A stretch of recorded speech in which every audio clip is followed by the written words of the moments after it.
As we continue this shift to massive centralization, concentration, dependency in core areas across all things, we've got to have mitigation strategies. We've got to be wide-eyed. We've got to educate our stakeholders as to the fact that potential risks can occur. And sometimes we only learn through the feeling of pain what the risk was, and then we respond to that pain, either observing it in others or experiencing it ourselves.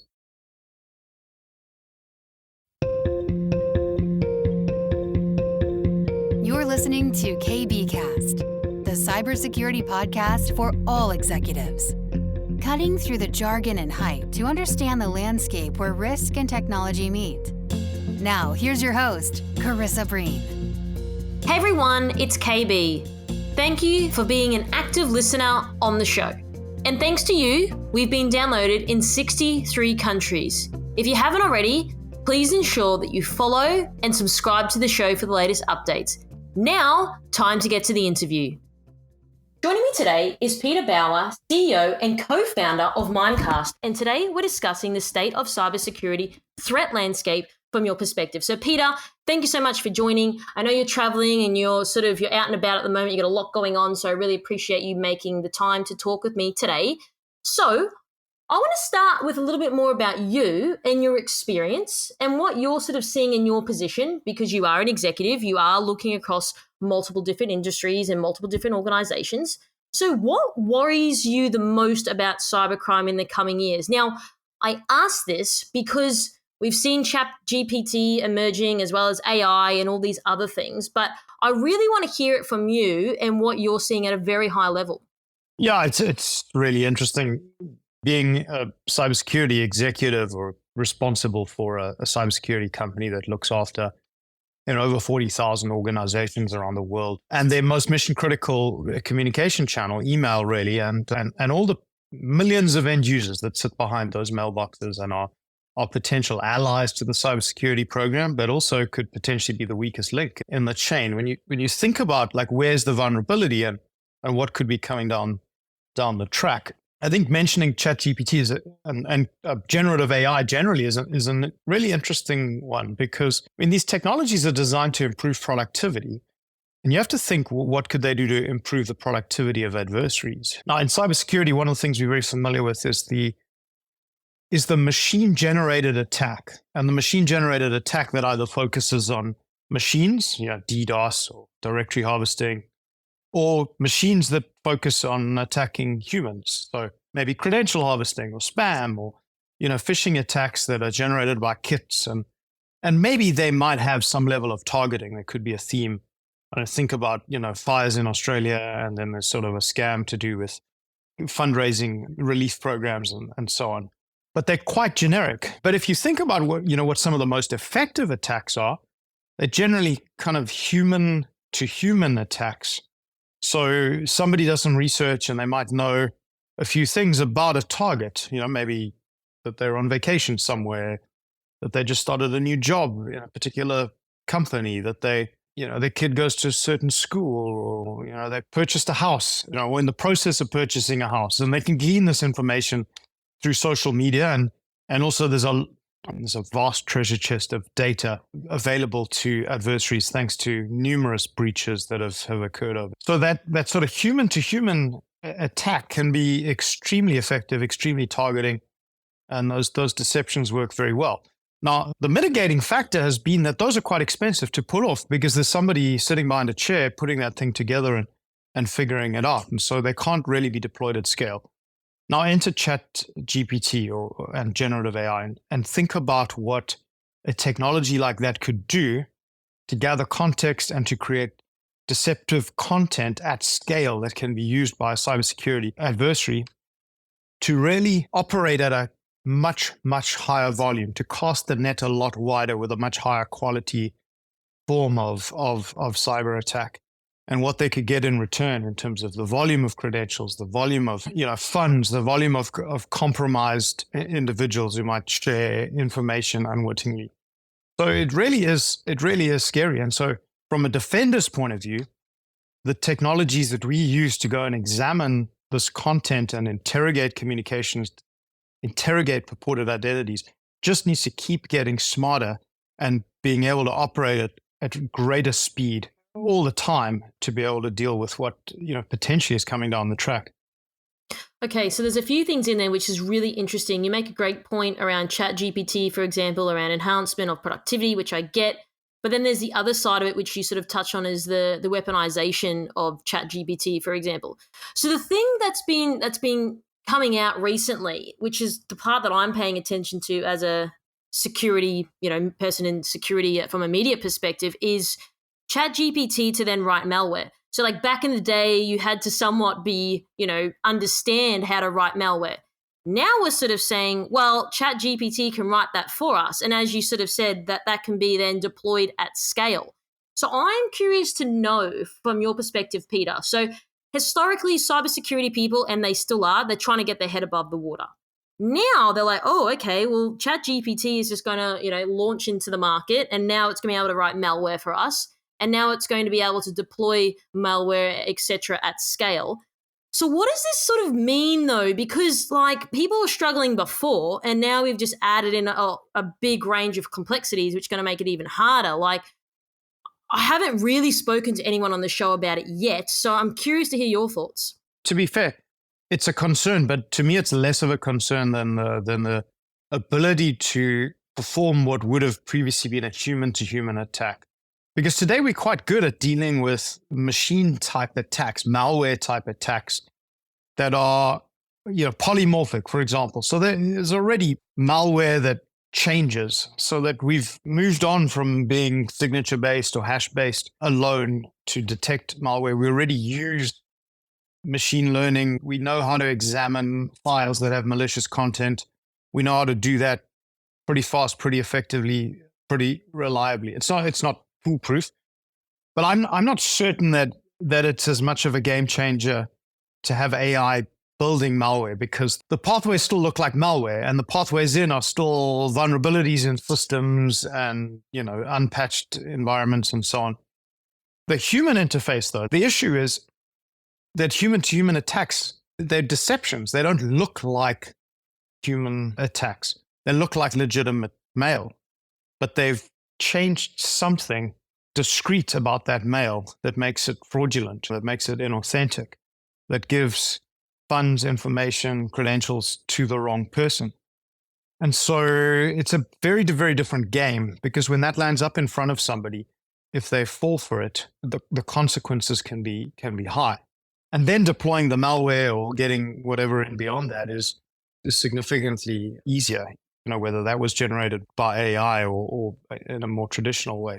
So I worry about that. And, it's a little bit, do you watch Antiques Roadshow? Yes, I do. Yeah. So, the plot there is, people show up and they've got a thing that they found in the basement, and the expert examines it, and they turn it over 17 different ways, and then they find this sort of marking, which is either there or it isn't there. Sort of, okay, so this is not an authentic, Louis XIV mouse pad or whatever they decide. So they've got an expert eye that's looking for very, very discrete signs and going through things that an untrained person wouldn't know to look for to determine authenticity and value. It's the same approach that we have to be able to apply at scale, examining communications coming at people. Is we've got to look for very, very discrete signs to be able to assess value, because you can't just stop communications. You have to allow enormous amount of communication to flow freely inside and outside of an organization. But you're looking for very, very discrete signs that will become more and more and more discrete, that indicate intent, that indicate authenticity, that compare with other things that we may have seen. So the expert capability in the system has to be there. And obviously the more valuable something is purporting to be, or the stronger the intent to acquire something is perceived to be, the higher the stakes are. And it's going to become, I think, a really, really interesting game of assisting human beings to make smarter calls about how they respond and participate to digital communications in a corporate environment. Okay, so there's a few things I just want to press on there a little bit more, which was interesting. First of all, I like your analogy about Antique Roadshow. I have seen that, and occasionally people do win the jackpot when they think it was a piece of junk that they found. But beside that point, just going back to the scale side of things again, just so I get this right. So what you're saying is you're not worried so much about ChatGPT from a scale perspective because most organizations at the moment have the environment to be able to deal with scale anyway. I mean, I used to be a practitioner in a bank. We would have thousands and thousands of things hitting us a day, right? And a lot of those were just automated because it's like, well, we can tell. So is that sort of what you're saying from that scalability perspective? Because people are set up to deal with it anyway. It's just going to be like, oh, what's 10,000 more? What I mean is malware at scale. So being able to deal with malware and attacks that go after machines or vulnerability in machines, because those are easy to observe.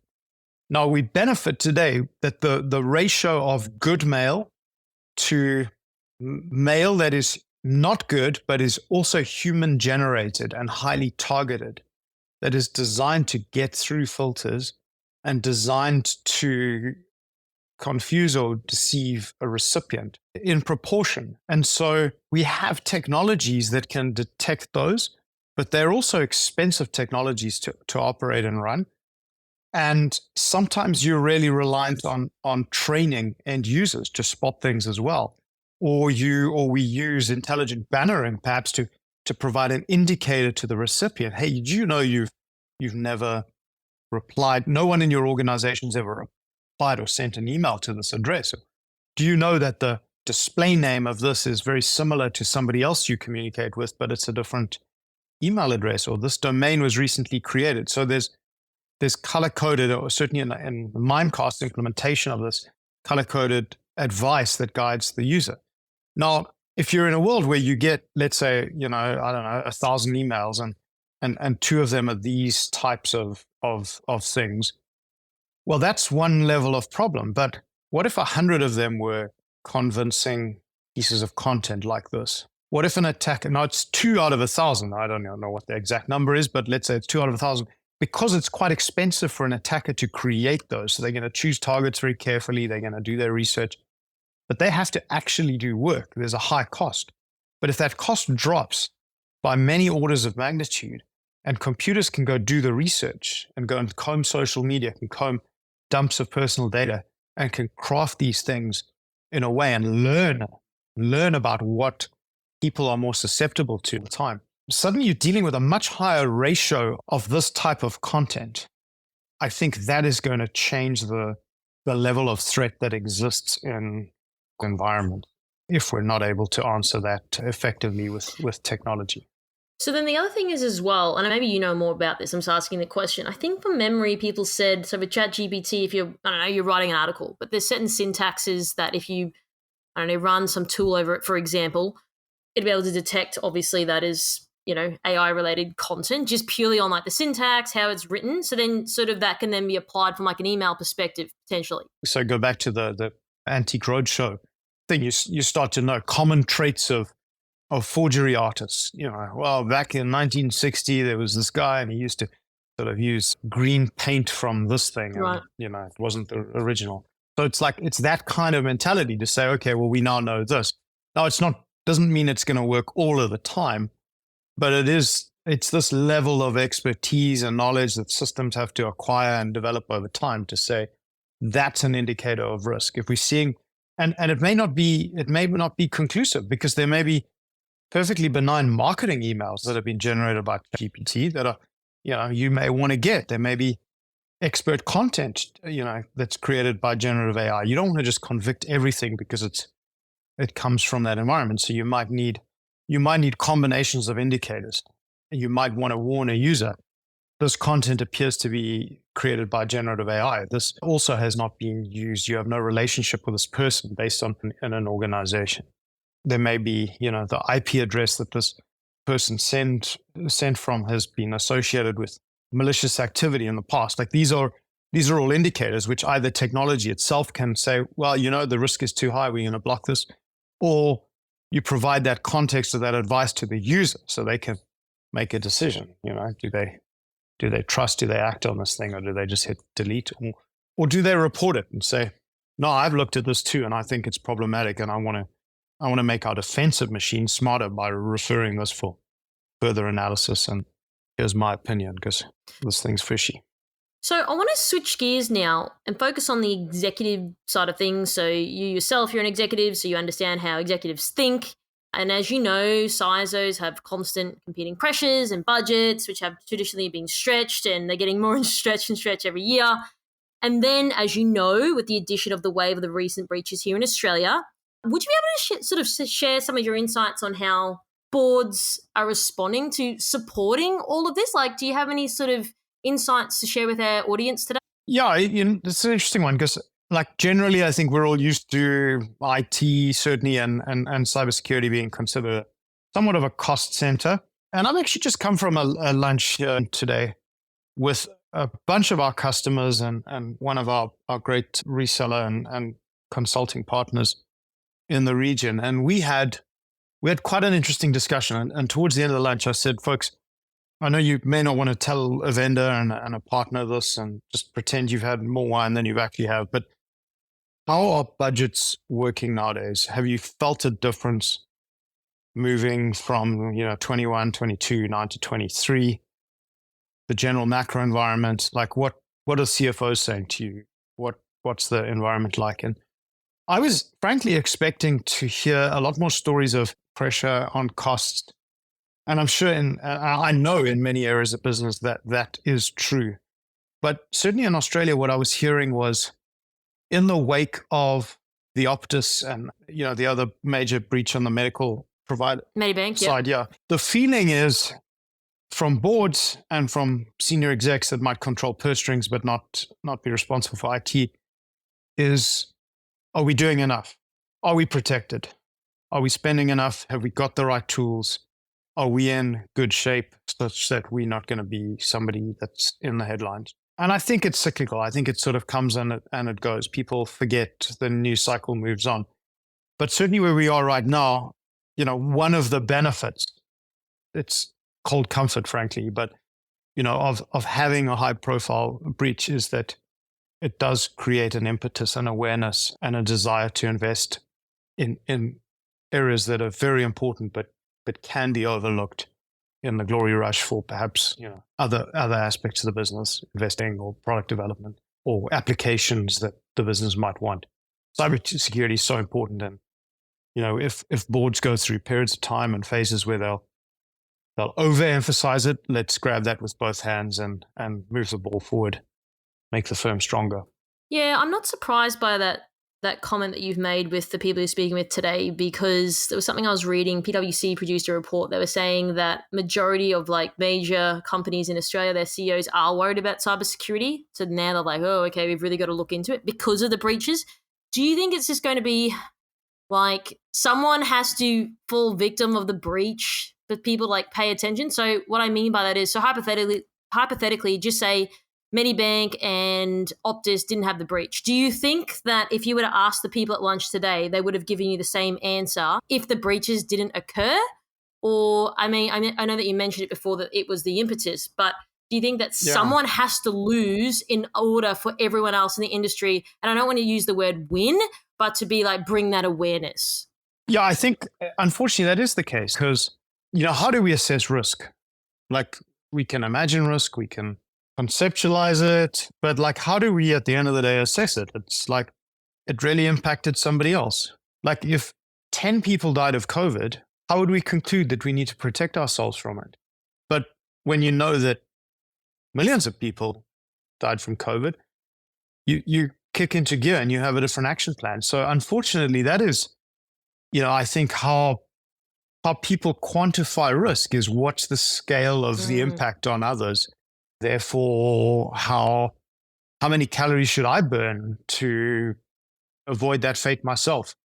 If it's remote, no. I mean, if you never met someone who's ever won the lottery, do you buy lottery tickets?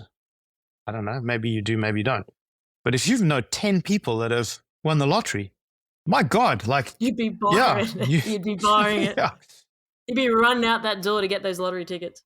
Yeah, exactly. Yeah, okay. So hypothetically, just say 20 more breaches happen in Australia. Hopefully that's not the case. Do you think that the budgets will just keep going up and up, similar to, people running out the door to get those lottery tickets? Do you think we will see that? Or what do you I know that's a hypothetical question, and I know that you don't have you're not Nostradamus, but I'm just genuinely curious. Yeah. Well, I mean, the sad thing is probably during the time we've taken to record this discussion, they're probably 20 breaches. They're just not high profile. They're just small sort of incremental gainings of access or compromises that have happened in sort of corners of Australian businesses, because it's a constant activity of adversary action, and some of it goes undetected, some of it gets detected and resolved, remediated, stopped quickly, but 20 may be on the low end. But I think your question is like, at what point, like, is it diminishing returns to just keep throwing money at the problem?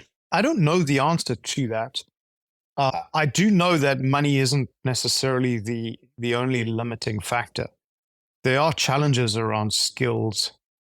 There are challenges around the shift in new technologies being introduced that introduce new vulnerabilities, that there's some level of inevitability there, that there's increased exposure, and to what extent can more money and more cybersecurity tools mitigate that? Maybe the money has to be spent in building more secure technologies that we use. Maybe the money has to go into supply chains. Maybe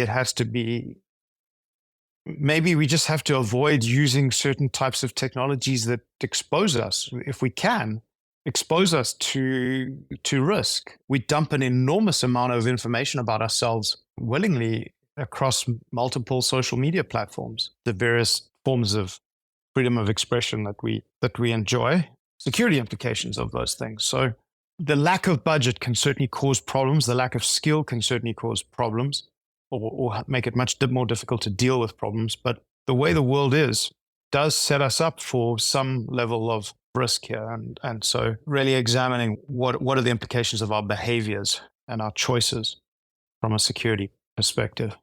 Again, maybe it comes back to your prior question of, until enough people can see enough harm done to themselves as a consequence of things they've shared and exposed on social media, maybe people will just not be as willing or interested in making a change. They don't see a need for that trade-off. Yeah, and you're right, and just 20 high-profile ones probably was what I was sort of more thinking of that you picked up on. So, and I think like before, and I mean, it's changed definitely over the years. Like even when I was doing like executive reporting for a bank, like we used to cover all these things to give that awareness, to be like, oh, we obviously, and not from a FUD perspective, but more so like, hey, did you know that this was a thing? Like, we had the Target breach, and then we had the Ashley Madison one. So like giving that awareness, but now it's 10x that. And then when it's in your own backyard, like a big player like an Optus, who is, owned by Singtel, $1 billion company, and they're getting breached, I think that's what started to sound the alarms for other people and ask those questions. But I really appreciate you sharing your insights on that. So as Mimecast is a global company, you have great insights. So I want to sort of understand maybe from yourself, Peter, like what are some of the current threat landscape that you're sort of seeing globally with your position, your customers that you talk to? Is there anything you can share? We built a business on identity a lot around our work in email security, and that's super important. It's the number one attack vector. It's just a common culprit that shows up. It's such a useful tool in an adversary's kit bag. It's the pathway to the mind and the machine of every employee at the company. But that's really an intersection. The work surface is what adversaries are after. They're after this intersection of people, communications, and data. They don't think about that attack surface necessarily in categories like, if you're familiar with Gartner, the magic quadrants or the boxes, the categories that a Gartner might think about. And this thing is going to defend endpoints, or this thing's going to defend mail, or this thing's going to defend networks, or like they see it. An adversary sees it all as an environment that they need to penetrate, and they think they inherently have a sort of a systems thinking approach to it. And so it's really important for us as defenders not to get too tied up in our boxes or our categories or our definitions, and more to think about adversary behavior and how do you stifle their ability to accomplish their outcomes. How do you follow their sequence of events and make sure that you have mitigations, detections, ways to reverse them out at various of those points. And so a lot of our strategy and our branding, our positioning around this concept of work protected, which is kind of, both the noun and the verb. The work is protected, but you're able to work in a protected way, people, communications, and data, is really recognizing this global phenomenon. And emails is sort of right at the core of it, but there's a lot more to it around security awareness training, around dynamic policy based on individual risk, based on leveraging human beings. If they see something, say something, so that you can kind of train machines to be better at detecting things in conjunction with humans. And then all of these detective technologies, the kind of things we spoke about, we have to be good at, looking at content and meaning, interrogating things, looking for unique forms of malware, blocking technologies, and then understanding if something gets in, what is the blast radius that thing is, who's got it, did anyone click on it, and how quickly can we get it out, and how do we share that intel, through APIs with some of these other systems like, endpoint security, some of the other sort of Gartner Magic Quadrant sort of category products that our customers might have, so that defensive radius is expanded and made stronger a lot faster based on what we see coming at our customers through this, this high intensity attack surface with email at the center of it. So Peter, as you were talking, what was coming up in my mind was I was trying to understand, because you mentioned the lunch and, the customers that you speak to, and you're executive yourself, so you get other executives. If you had to sort of like maybe name the top 3 sort of concerns from people that you're sort of speaking to in terms of cybersecurity, like would you be able to illuminate like potentially like what they are? And again, there's no sort of right or wrong answer. It's just more so I'm just curious and just want to understand a bit of a barometer of where people are sort of at. A statement I've heard maybe too many times is a feeling from people that they might be tool rich but capability poor.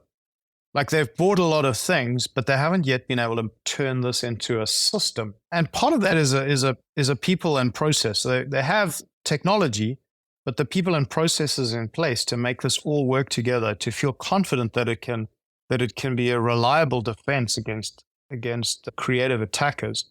I think that's a concern. So somehow finding a way to get to a system, or a system of mesh, if you like, that's a concern. I think the second one is, we're living in an environment with, some would say, globalization peaked, and now we're in sort of geopolitical tension and rivalries, and some of that is sort of kinetic conflict and unfortunate, and some of it is digital.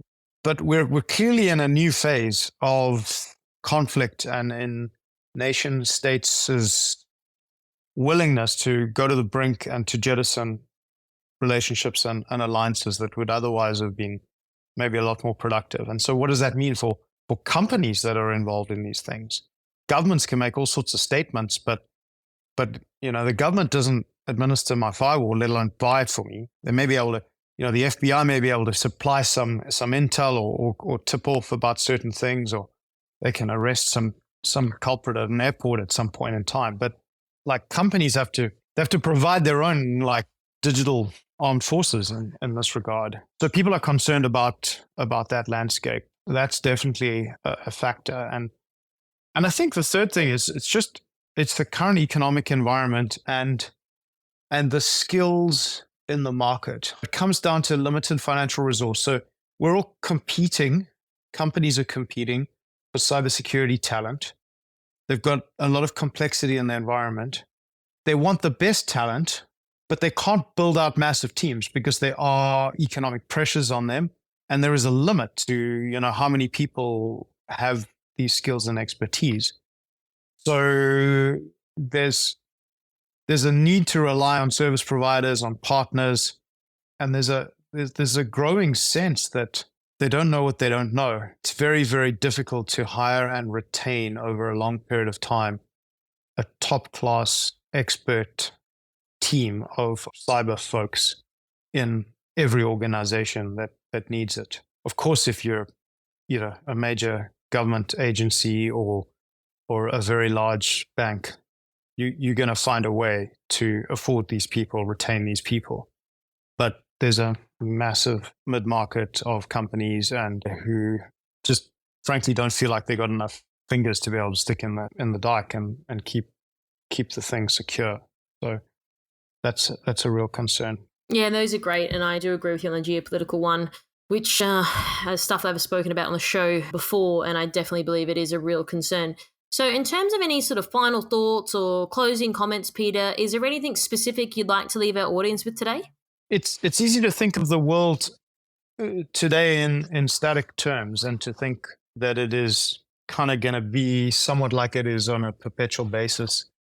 If we look at where we are today compared to where we were just 10 years ago, in terms of proliferation of mobile devices, in terms of new application architectures, I mean, even 10 years ago, something like the massive centralization of every company's thing like Office 365. I mean, in 10 short years, we've basically emptied our server rooms and moved all of our applications to a very, very small number of application providers. If it's Microsoft and it's maybe AWS, like there's a massive centralization, consolidation, concentration. And there are great benefits to that. There's efficiencies and there's all kinds of cool new things that are possible. But it is worth just observing the shifting risk profile that brings with it.